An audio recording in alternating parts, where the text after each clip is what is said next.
Amourent détrône la reine Pokémon sur Twitch en devenant la streameuse la plus vue du moment.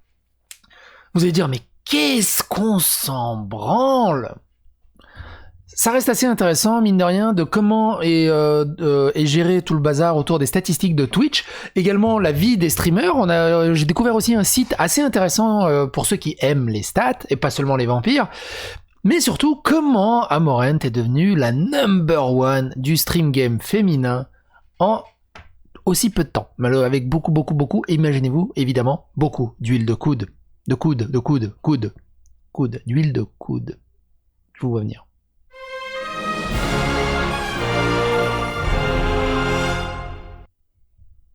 Alors, Amourent, elle est là.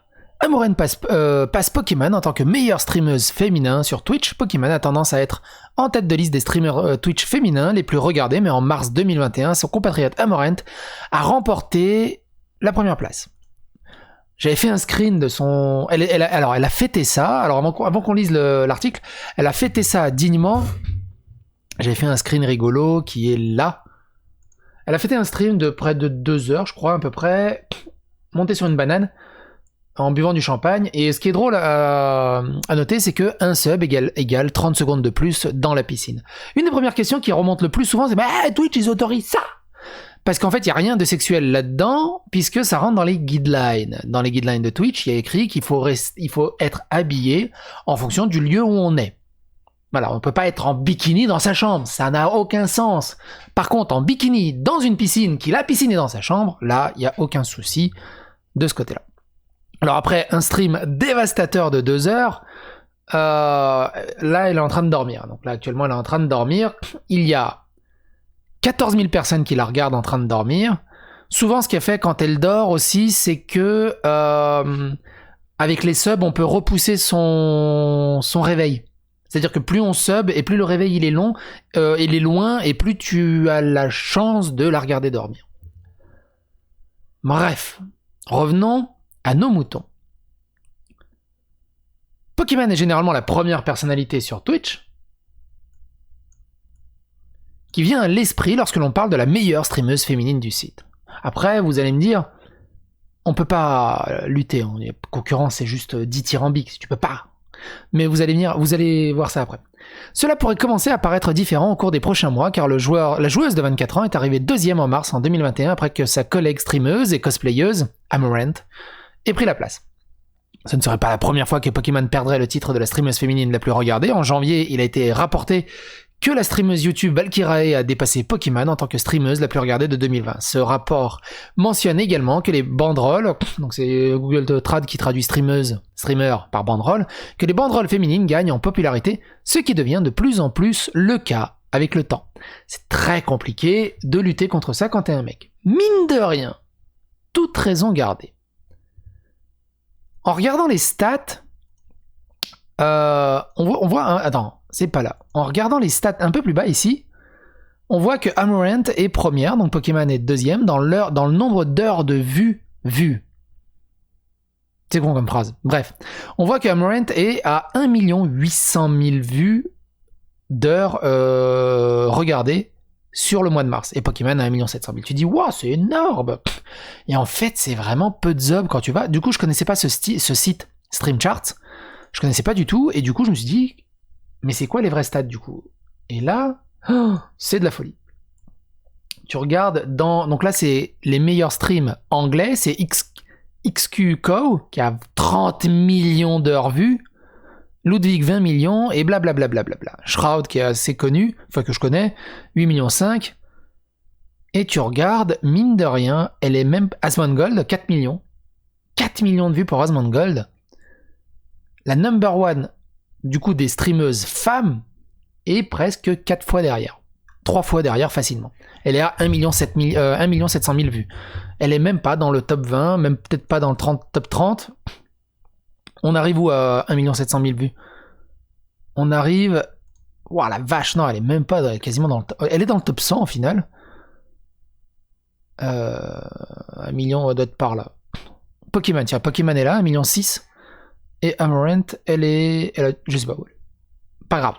1,7 million au moment du compteur. Mais bref, on est dans les 60, il y a 50 mecs devant. Donc il y a un problème aussi de ce côté-là. Après, ce qui est aussi intéressant, c'est du côté francophone. Du côté francophone, c'est Mister MV qui tient la palme avec 3 400 000 vues, Gotaga 2,9 millions, Kameto 2,8 millions, et après Domingo, Ponce, JL Tommy, et ainsi de suite. Sardoche qui est là à 1 million de vues. 1 million d'heures, hein, 1 million d'heures, hein, pas 1 million de vues. Hein. Je dis des conneries depuis tout à l'heure, mais c'est 1 million d'heures. Pour ceux qui veulent comparer, mais du coup c'est pas comparable. Quand je regarde moi les stats de ma chaîne, je suis à peu près à 500 000 heures vues sur le dernier mois. Un peu. Mais après c'est pas comparable, moi c'est des vidéos que tu peux regarder un peu n'importe quand, et le stream c'est du consommable en direct. C'est beaucoup plus dur de faire un nombre de vues conséquent de ce côté-là, parce que les gens doivent être en direct. Bref, revenons à nos moutons. Ou à nos moutonnes. Mais c'est quoi la femme du mouton en fait? C'est pas grave. Ce ne serait pas la première fois que Pokémon perdrait... Je l'ai déjà lu. Battre Pokémon sur son propre terrain de Twitch est particulièrement difficile. La streameuse Valorant... Alors je sais pas pourquoi il la catégorise comme la streameuse Valorant, parce qu'elle a joué un petit peu à Valorant. Elle fait surtout du just chatting. La streameuse Valorant compte plus de 7,5 millions d'abonnés, ainsi que 168 millions de vues sur la chaîne. La comparaison des 2,3 millions d'abonnés de Amorant rend l'exploit assez impressionnant. Certes, la cosplayeuse a utilisé des flux de spa controversés, de spa piscine, lorsque ses fans l'ont demandé. Même si pour la plupart, elle s'en tient au flux des jeux ASMR. Vous noterez, évidemment, chaque sub et rajoute sa piscine de 30 secondes. Et puis il y a d'autres choses aussi un peu à gauche à droite de ce côté-là. Et aussi, elle a récupéré un truc. Elle note les plus gros subs qui ont été donnés, ou les plus gros dons, elle note les pseudos sur son corps.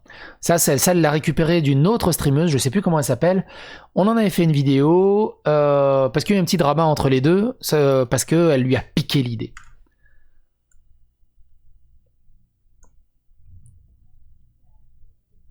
Certes, la cosplayeuse a utilisé des flux de spa controversés lorsque ses fans l'ont demandé, même si pour la plupart, elle s'en tient au flux de jeux ou ASMR. Selon les statistiques de Stream Charts, le nombre d'heures regardées d'Amorant pour le mois de mars était de 1 800 000 heures. Pokémon a duré en moyenne 1 780 000 heures au total, avec un retard de 13 000 heures, un montant incroyablement faible compte tenu du millier d'heures partagées entre les deux. Fait intéressant, Amorant a réussi à éviter d'être banni sur tout flux de spa qu'elle aurait pu avoir, d'autant plus étrange que le streamer a vu des interdictions dans le passé, pour un contenu tout aussi inapproprié. Oui, mais elle n'était pas dans sa piscine. Il y a de fortes chances qu'elle joue extrêmement prudemment, et cela semble définitivement porter ses fruits.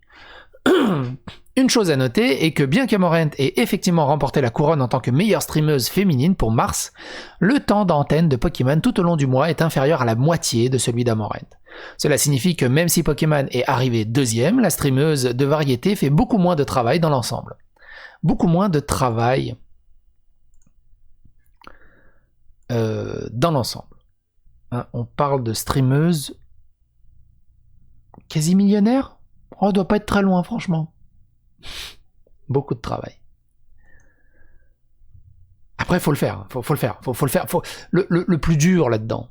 Alors, le plus dur, on va pas se mentir, c'est de naître avec une bonne fiche de personnage qui te donne un ADN cool, sympa, joli.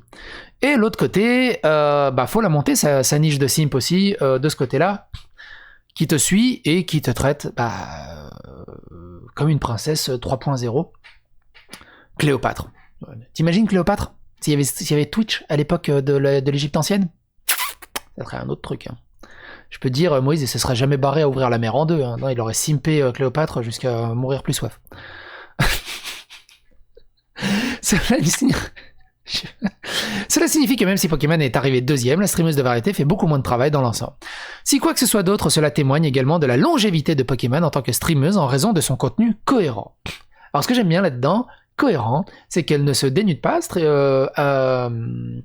elle porte pas de haut ultra sexy, elle stream pas dans sa piscine, et je pense que c'est ce qu'ils sous-entendent dans le terme contenu cohérent. Elle joue pas sur sa sexualité, elle joue pas sur son charme, on va dire. Pas trop. Il est clair que les deux streameuses se consacrent à la diffusion de contenus divertissants pour leur public. Les flux de spa attirent beaucoup l'attention de la communauté Twitch, malgré leur popularité parmi une sélection de téléspectateurs. Non seulement d'autres streamers ont vu des interdictions pour le même contenu, mais d'autres streameuses ont également vu des interdictions du contenu beaucoup moins inapproprié, de streamers et de streameuses. Tu sais, quand il y a un streamer qui s'est fait bloquer parce qu'il y avait la sirène des pompiers dans GTA V, et il a reçu un copyright. Et plein d'autres conneries. On ne sait pas si et quand Twitch prendra une décision définitive à ce sujet, bien qu'une chose soit sûre, c'est que le streamer féminin comme Amoren bénéficie de l'augmentation massive du nombre d'abonnés et de téléspectateurs. Ça peut faire que de la pub au contraire, parce que on a beau critiquer, ça ne fait que de la pub, et c'est comme ça qu'elle monte, hein. C'est comme ça qu'elle monte. Et le truc, c'est que je me dis que Twitch, de son côté, elle enfreint pas les règles, elle joue sur les règles, elle les enfreint pas, et Twitch profite également du pourcentage qui récupère des dons. Parce que c'est pas les petits streamers à 3 viewers sur leur chaîne qui vont rapporter de l'argent à Twitch. Elle, en dormant, nique le game et rapporte plus que, facile, 200 000 petites chaînes Twitch. Ça pose des questions, ça ouvre des débats, ça fait rire aussi. Ça fait rire Jaune certains, ça fait rire d'autres personnes. Bref, votre avis m'est intéressant dans les commentaires. N'hésitez pas à phagocyter l'algorithme de YouTube en partageant ces histoires autour de vous. Restez mature et adultère. Et surtout, à bientôt pour d'autres aventures. Et continuez l'aventure là en cliquant sur les vidéos. Restez sur YouTube, restez sur ma chaîne. Bye.